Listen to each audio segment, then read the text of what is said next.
The letter from the archdiocese is folded inside my coat pocket, its paper soft from being touched too often. Assignment: St. Ignatius Parish, South District. No further explanation. No reason why I, of all sisters, was chosen to leave the convent walls and cross into a place where prayer sounded more like survival. A bus hisses past, spraying water over the curb. My reflection disappears. The convent had smelled of candle wax and linen. This street smells of rain, fuel, and forgotten things. I should feel afraid, but I don't. Only awake, acutely, painfully awake, as though the city has peeled something open inside me. I pass a shop window fogged with steam. Behind the glass, a man in a dark suit is drinking coffee alone. His tie is loosened, head bowed over the cup. For a second I think he's praying. Then he looks up, and the lights catch on the bruise beneath his eye. Our gazes meet through the misted glass. Neither of us moves. Then the light above the window flickers once, twice, and when it steadies, he's gone. I stand there longer than I should, the sound of rain tapping against the glass like fingers impatient to be let in. A car passes behind me, headlights washing everything in pale gold. The world keeps moving, pretending it didn't just hold its breath. When I finally reach St. Ignatius, it looks nothing like the photographs in the convent archives. The bell tower leans slightly, bricks darkened by years of weather. The cross at its peak glows faintly from a distant sign, half illumined by the reflection of a nightclub across the street. Faith and temptation share the same sky here. The church door is unlocked. Inside, the air is heavy, sweet with incense that's long since burned out. I step in, close the door, and for a moment, everything feels still. The city fades outside, leaving only the echo of rain against stained glass. My shoes squeak on the stone floor. The sound feels indecent in the silence. A voice comes from somewhere behind the altar. "You're late." I freeze. From the shadows, an older man steps into the dim light, black cassock, silver hair, eyes that seem to measure before they welcome. "You must be Sister Clara."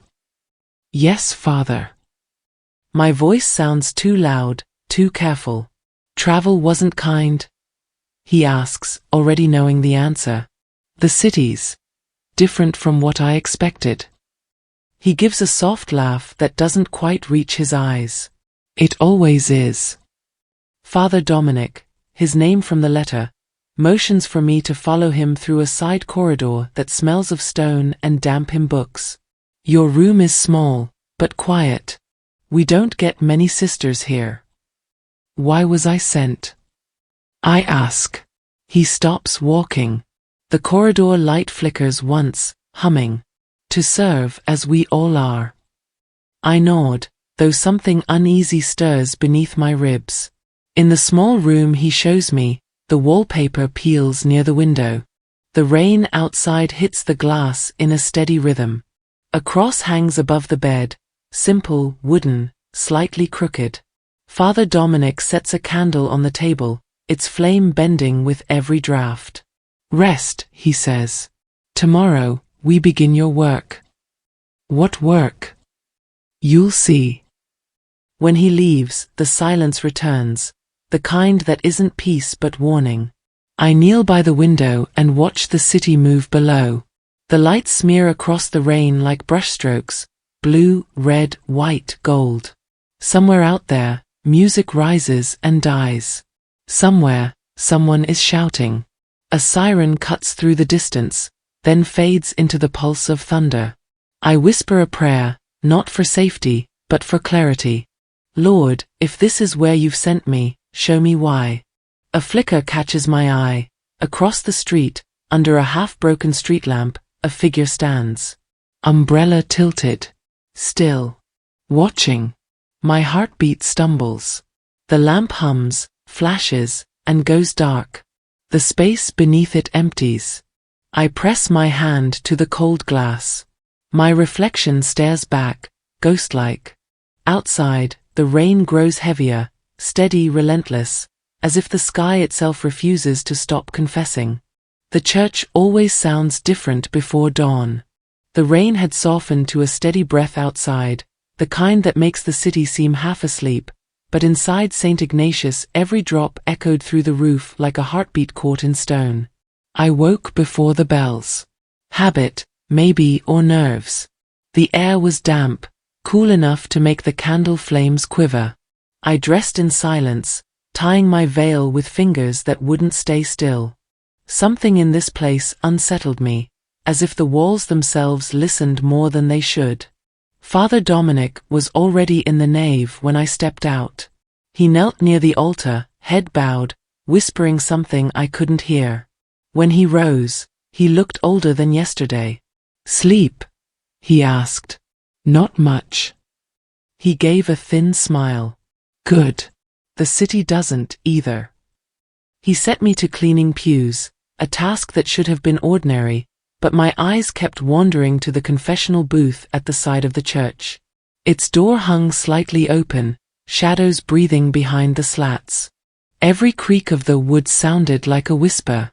By noon, a handful of parishioners had come, women lighting candles, a child pressing coins into a box marked for the poor. They all left quickly, glancing behind them as they went.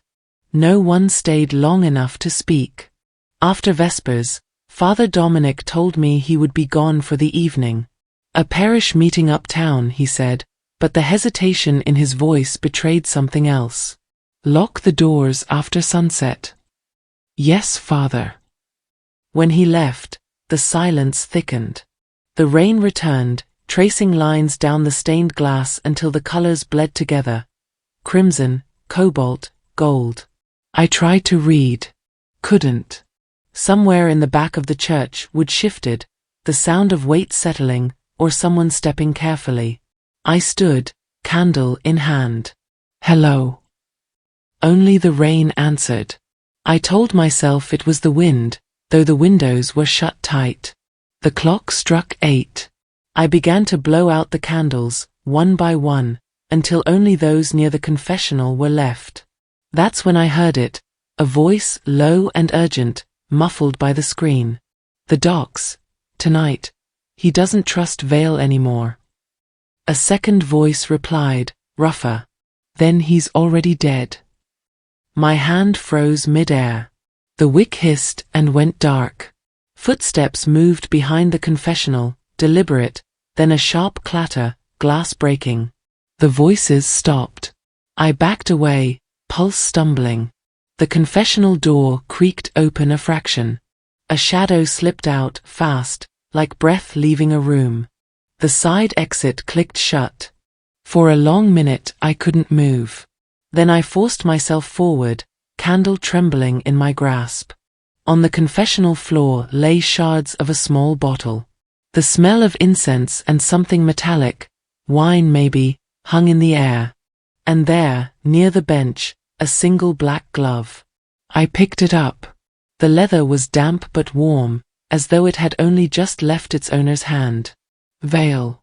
The name pulsed through my head, pulled from the fragments I'd heard. Vale, as in the headlines? The whispered confessions the novices traded behind closed doors? Thunder rolled overhead.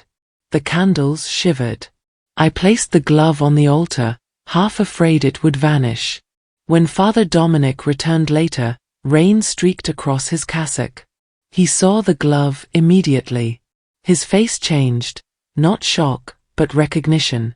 "Where did you find that?" "In the confessional." He took it from me, turning it over once, twice. Then, quietly, "You didn't hear anything else?" I hesitated. Voices. They mentioned the docks. He closed his hand around the glove until the leather squeaked. "Forget it." "I can't." "You will." His tone cut like glass, then softened.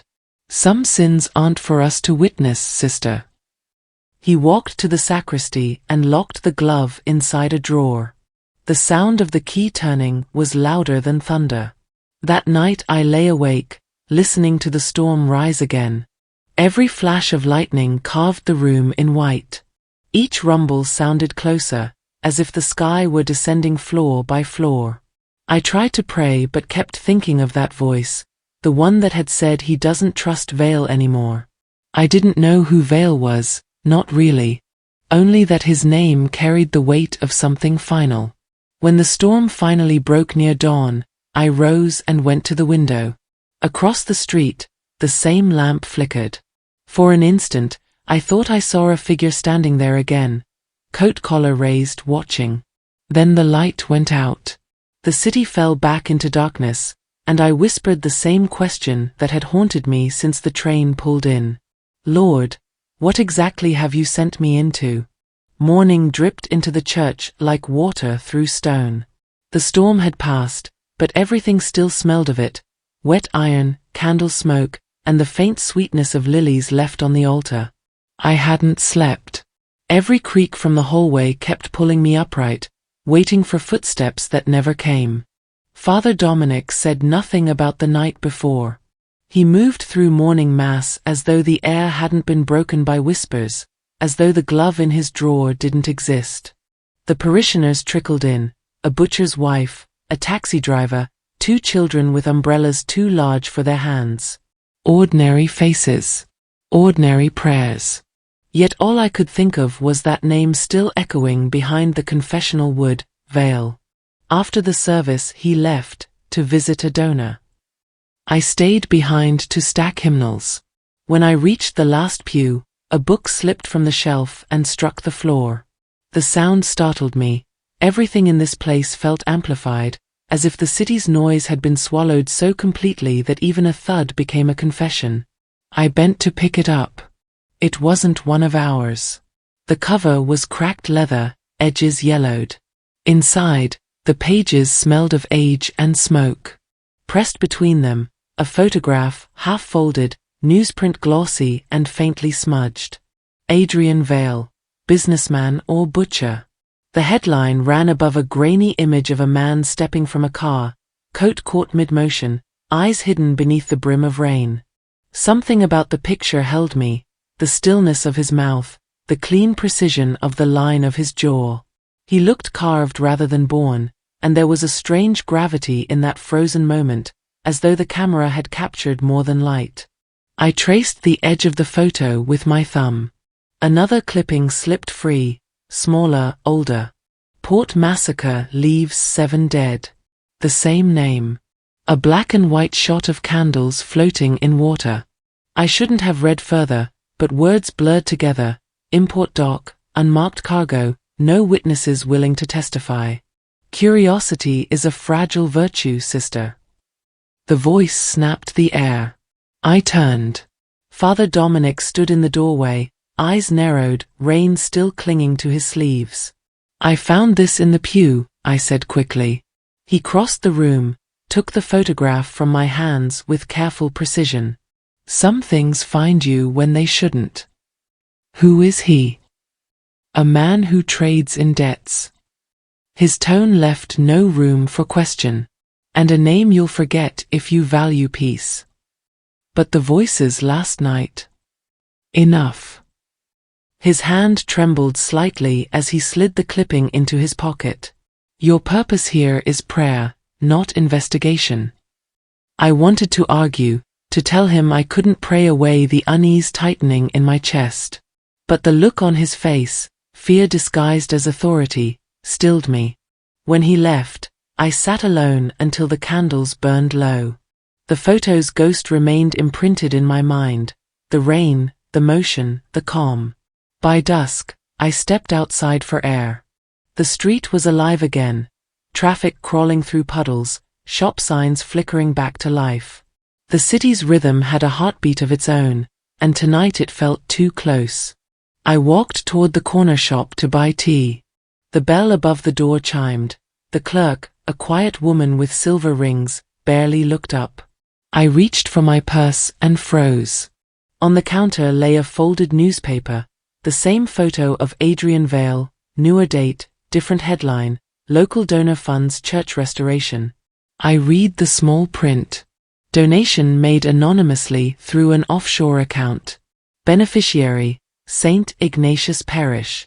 My throat tightened. The woman noticed. You from that church? Yes. She nodded toward the article. Strange man, that one. Always pays in cash, never gives his name. But his drivers drop envelopes at every orphanage in this district. Drivers. Big cars. Black.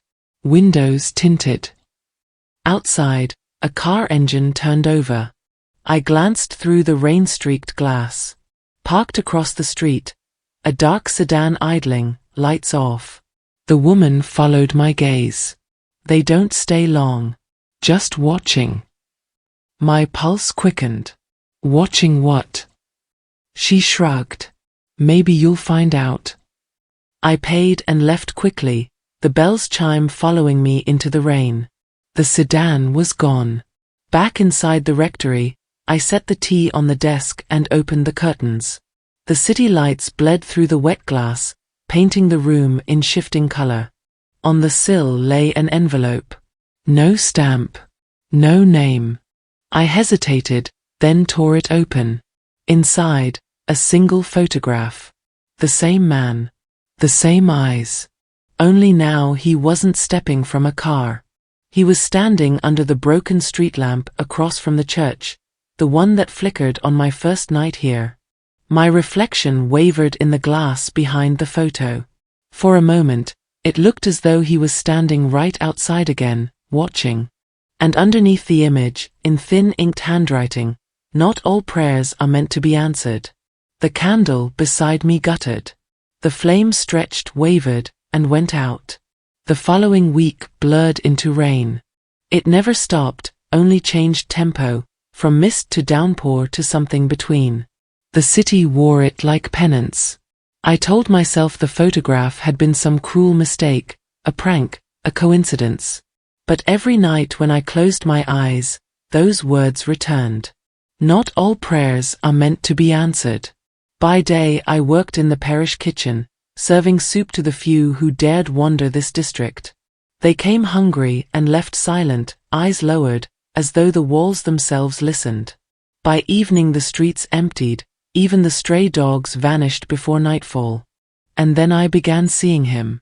Not the man from the photograph, someone else.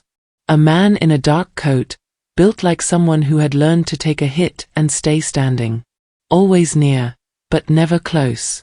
I noticed him first outside the grocer's, then again at the tram stop. Once, through the church gates as I watered the small garden.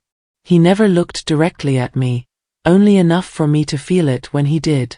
At first I thought it imagination, born of sleeplessness and fear. But one evening as I left the chapel, I heard footsteps behind me, steady, measured, matching mine. I turned sharply. He stopped a few paces away, hands tucked into his pockets, rain sliding off his shoulders like it couldn't touch him either. You shouldn't walk alone here, he said. His voice was calm, deep, not a threat, but not kindness. Are you following me? Protecting you. From what? Not what. Who? The streetlight flickered between us, a heartbeat of light and dark. Who sent you? I asked. He studied me for a moment, then gave a small shake of his head. You'll know when it's time. Before I could speak again, he moved, not fast, not fleeing, just dissolving into the mist until only his reflection rippled in the puddles. I stood there long after he was gone, umbrella trembling in my hand. Back inside the church, I found Father Dominic at his desk, staring at the drawer where he'd locked the glove. His shoulders sagged when he saw me. Has anyone approached you, Sister Clara? The question froze me. Why?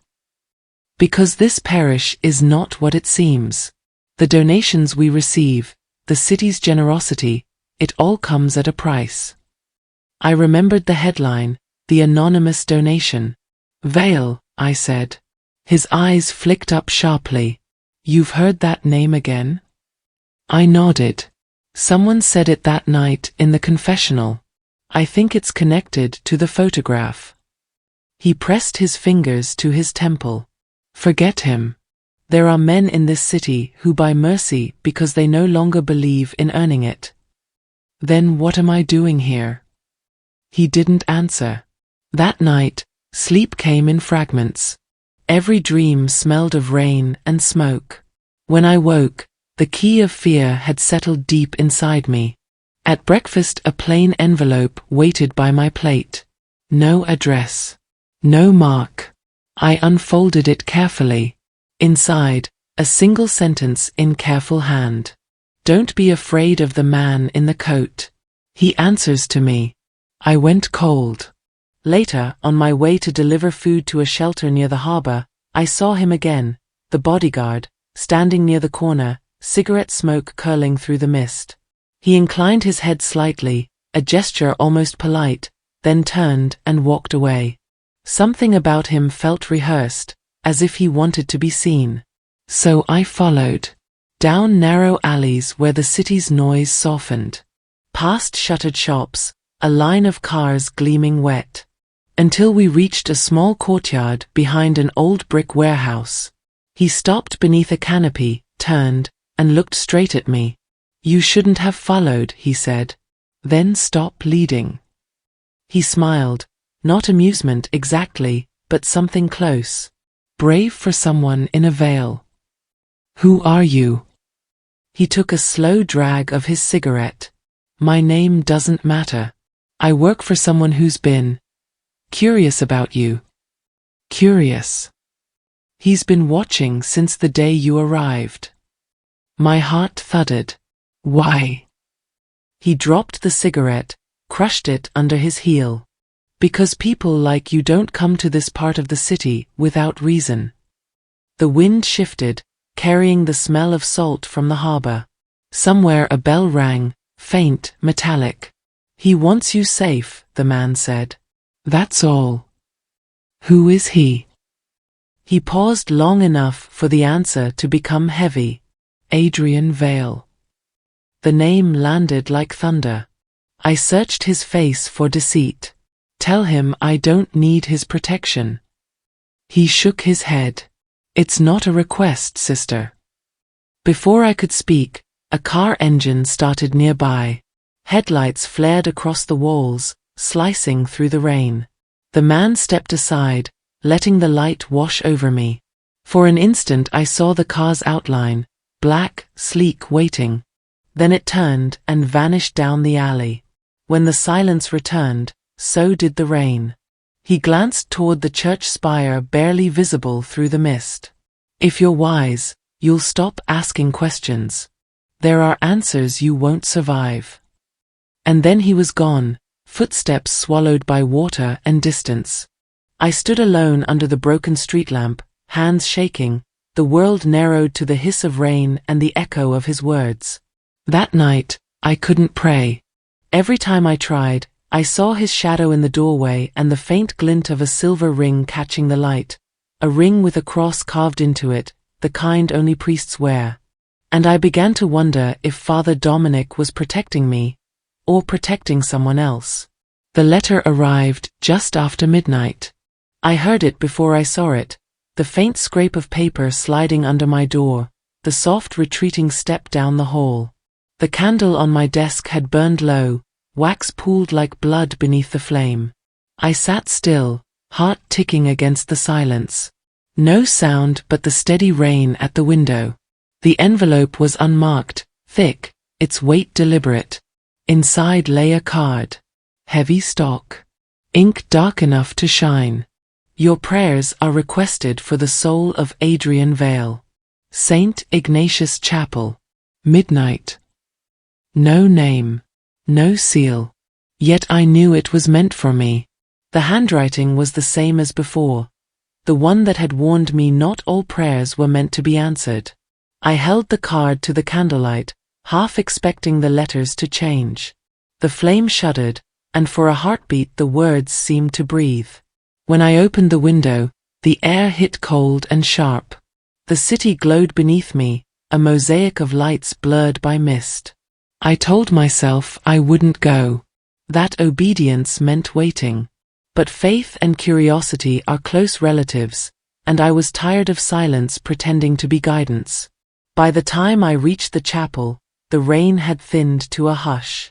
The door opened under my hand with a sigh. Inside, the darkness breathed warm. Dozens of candles burned across the floor, arranged in the shape of a cross. Their light trembled, reflected in small pools of water that had gathered where the roof leaked. At the center stood a single chair facing the altar. Empty, but warm when I touched it. "Hello." My voice cracked against the vaulted ceiling. No answer. Then, from the confessional booth, a voice low and smooth, "You shouldn't have come alone." My pulse jumped. "Who's there?" "Someone who knows why you're here." The words rolled through the shadows like smoke. I stepped toward the booth. "Why call me here?"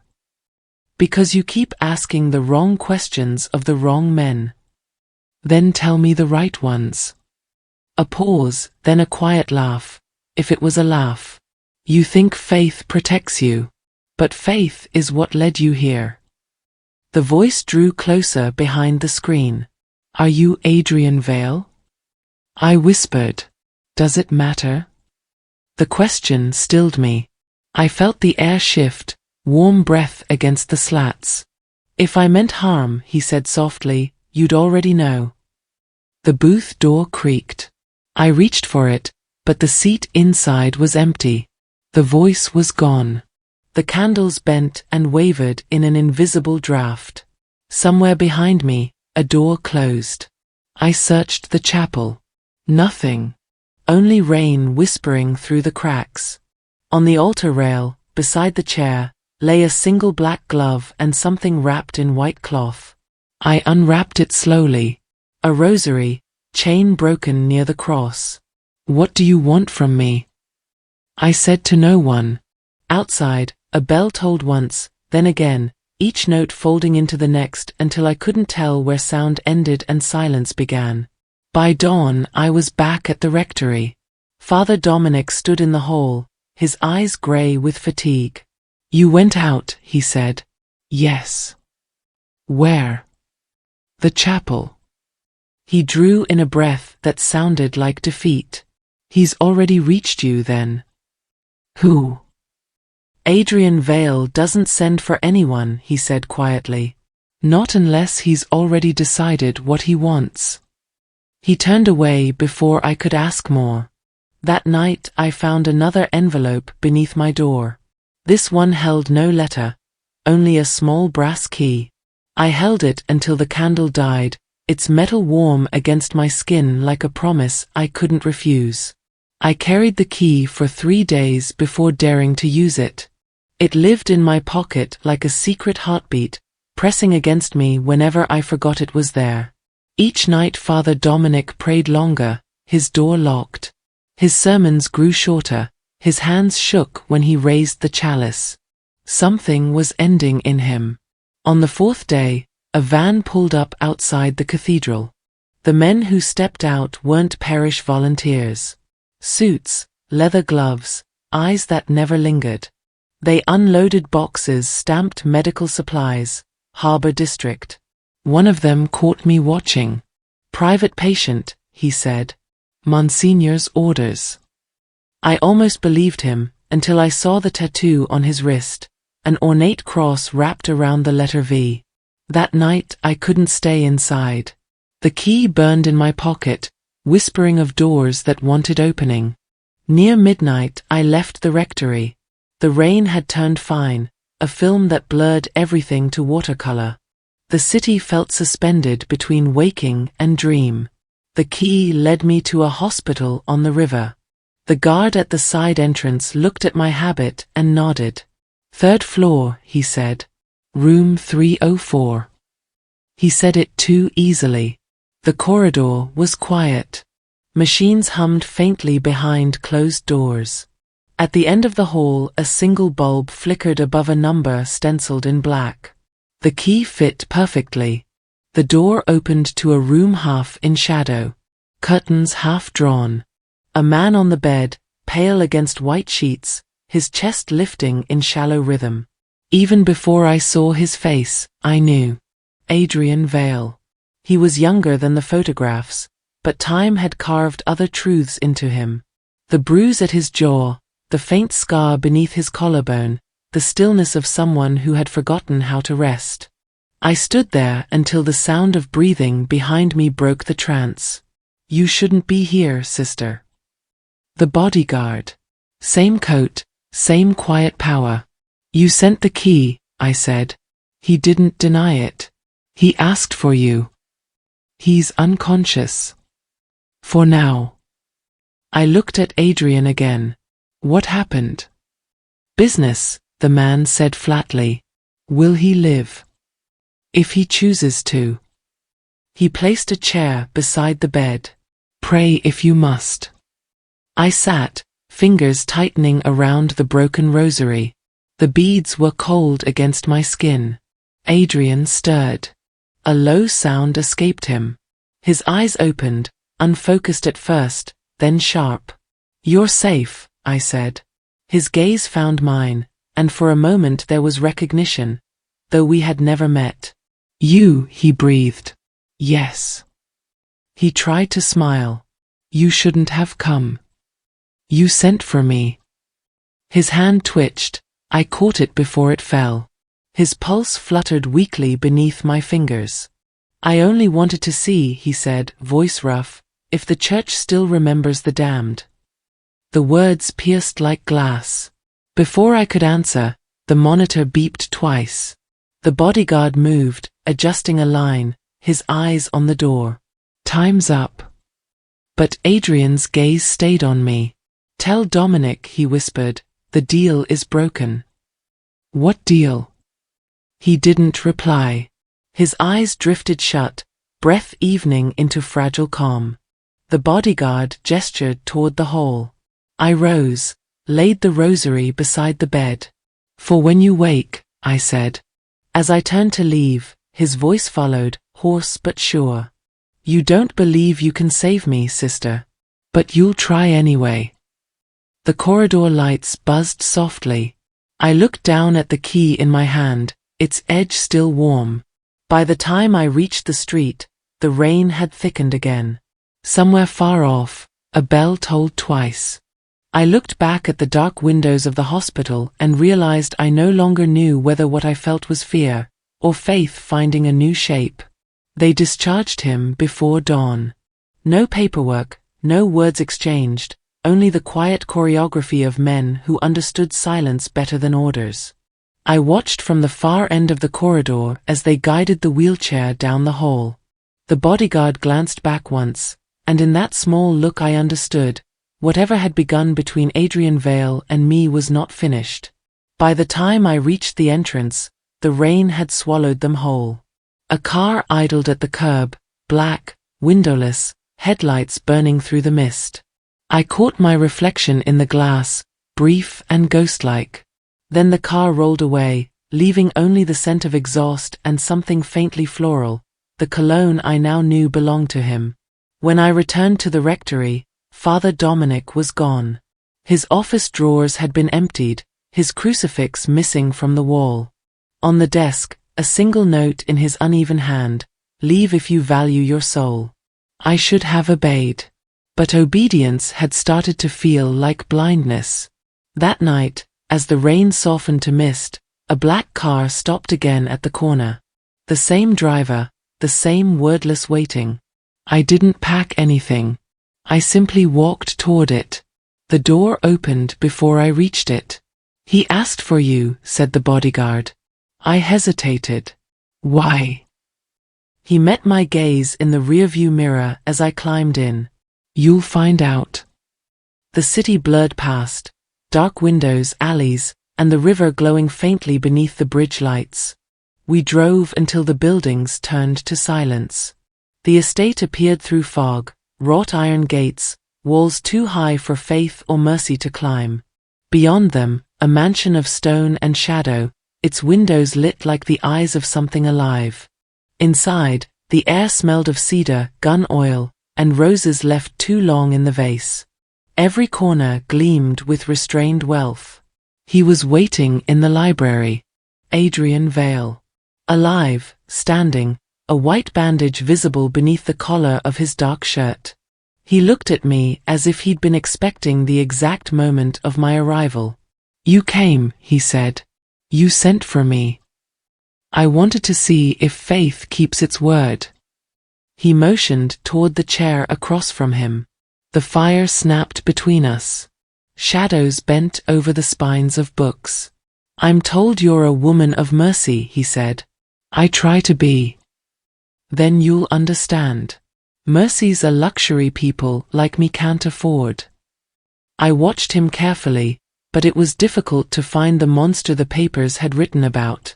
He spoke quietly, deliberately, his voice the steady rhythm of someone used to control. "I'm not here for your business, Mr. Vale." "Then what are you here for?" "I don't know." He smiled faintly. "Neither do I." He stood, walking to the window. The rain streaked down the glass, city lights shimmering across it like stained glass warped by heat. "When I was a boy," he said, "my mother made me pray before bed.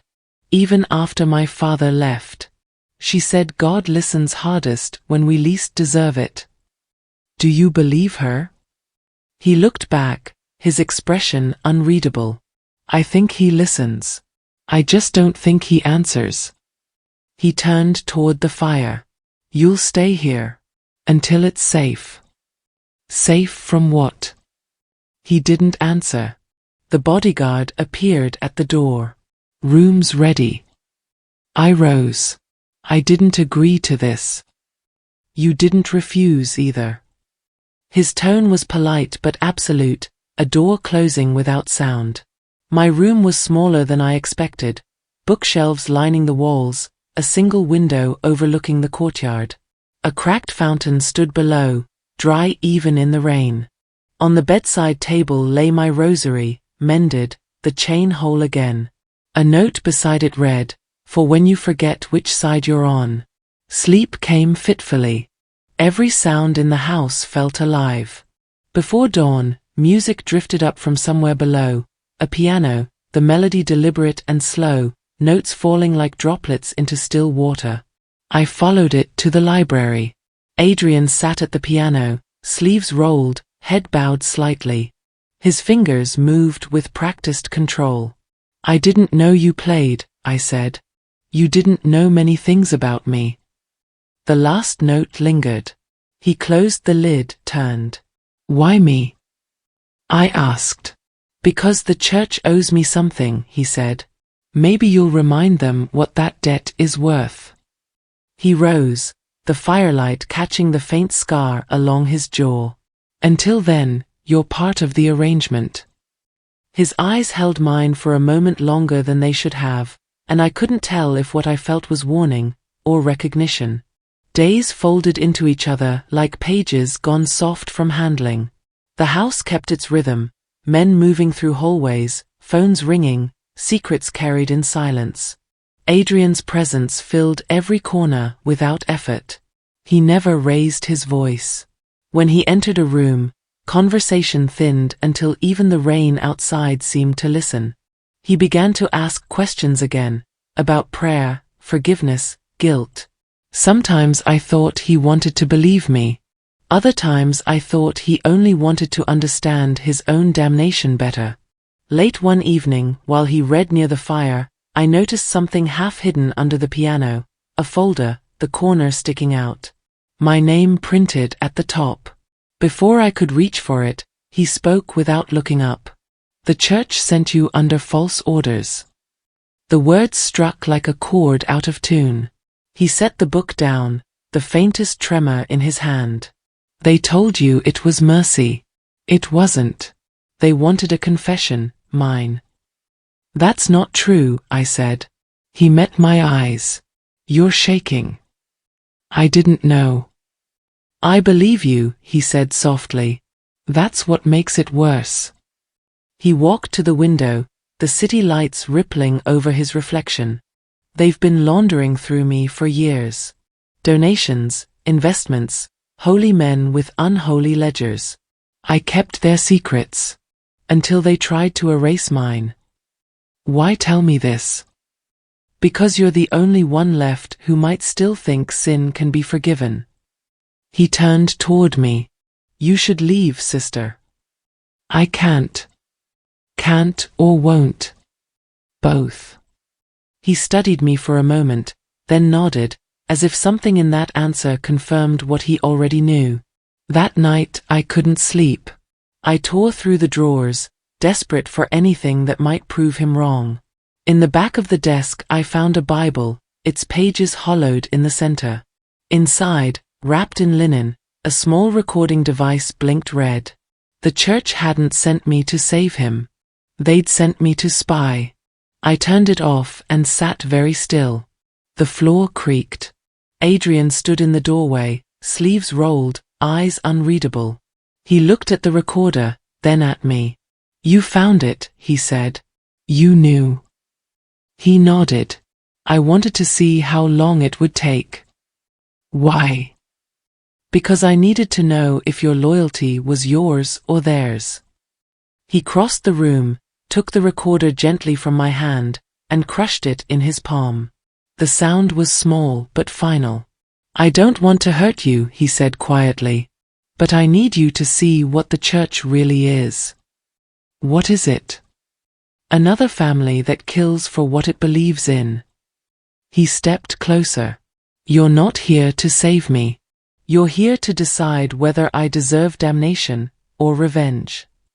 I couldn't speak. The truth burned too hot for words. He turned away. There's a meeting tomorrow. At the cathedral. You'll attend. How do you know? Because I arranged it. He looked back, his eyes darker than I'd ever seen them. You'll go. You'll listen. And then you'll decide what faith means to you. When he left, the silence in the room felt heavier than before. The pieces of the recorder lay scattered on the floor like relics of a false religion. Outside, rain fell harder, streaking down the windowpane until it blurred even the cross on the courtyard wall. I closed my eyes and whispered a prayer that felt more like surrender. The sky broke before morning. Thunder rolled so close it rattled the glass, shaking loose flakes of old paint from the windowsill. Rain lashed the courtyard, running down the arms of the stone cross like tears that refused to stop. I was meant to go to the cathedral that day. Adrian's command still echoed in my head, but my heart felt divided between obedience and something darker, something like loyalty. By dawn, the gates outside had opened, and cars began to arrive. Men in dark coats stepped out, their shoes cutting through the puddles with military rhythm. They moved with the efficiency of a ritual. No one spoke. Adrian appeared on the steps, coat unbuttoned, collar dark with rain. His presence filled the air like thunder long before the storm. Go back inside, he said. You're preparing for war, I answered. He looked at me, eyes clear and cold. You think this started today? I stepped closer. You can still end it. He smiled faintly, the expression stripped of hope. Once confession begins, it can't be unsaid. He turned, shouting orders in another language. His men scattered like pieces of a machine suddenly set in motion. The rain blurred everything. The world felt like a painting smudged by trembling hands. I wanted to run, but the truth had already chosen me. The church had never meant to save him. They'd meant to destroy him. And yet, looking at him now, rain clinging to his lashes, blood already staining the white of his cuff, I knew there was nothing holy in wanting him to live, and nothing godless in praying for it. The first gunfire cracked through the storm like shattering glass. I ducked instinctively, covering my head as men shouted across the courtyard. The air filled with smoke, metal, and the heavy sound of bodies hitting water-soaked stone.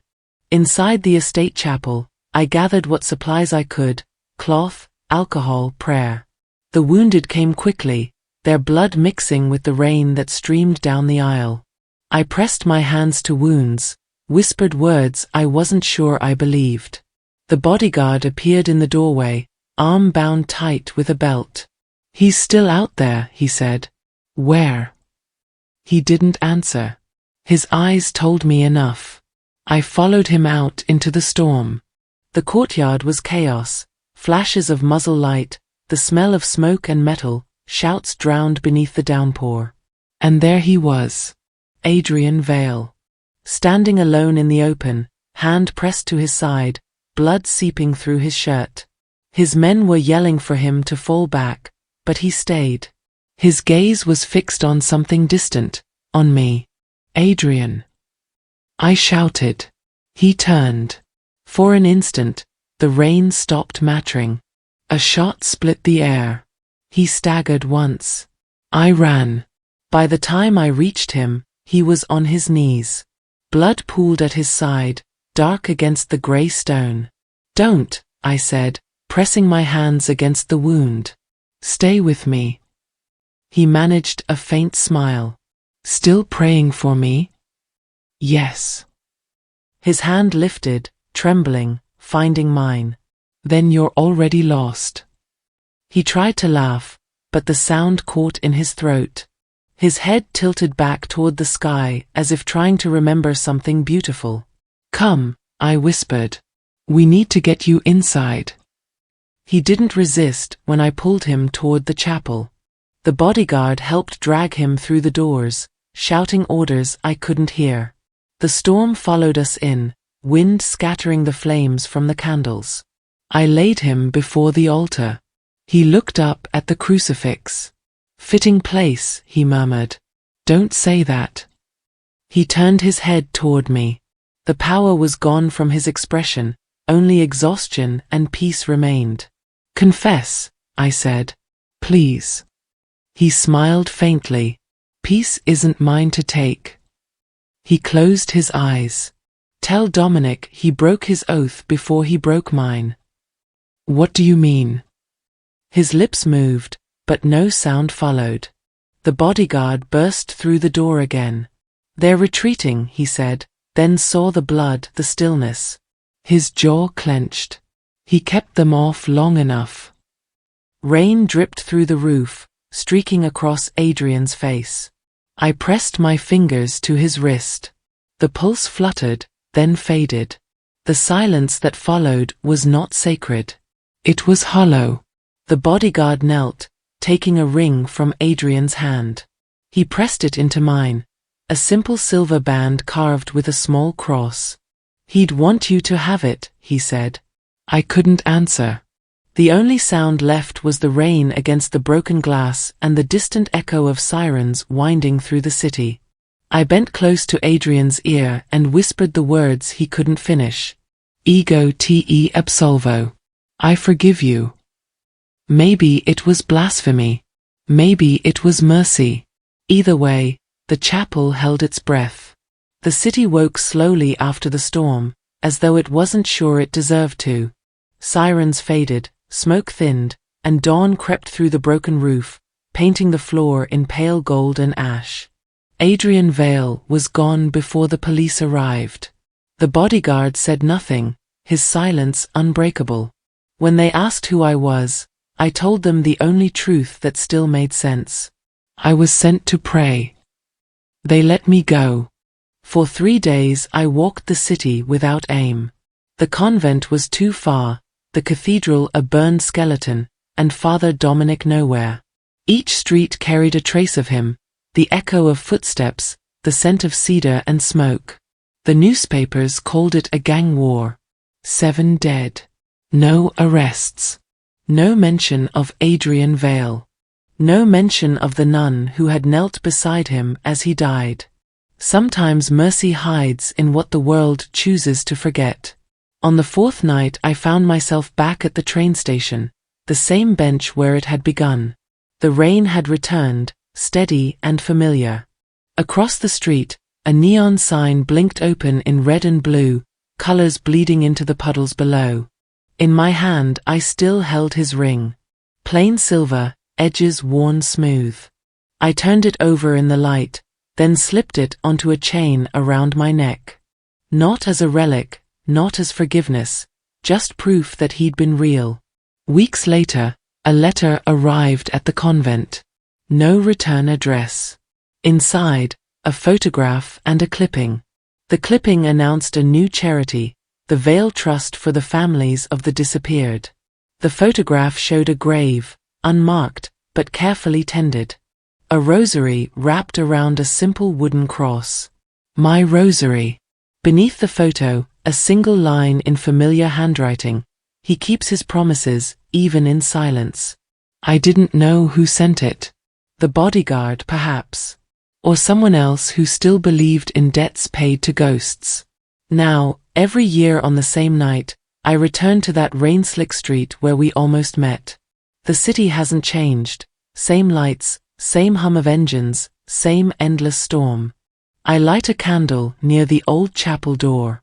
The flame bends in the wind but never dies.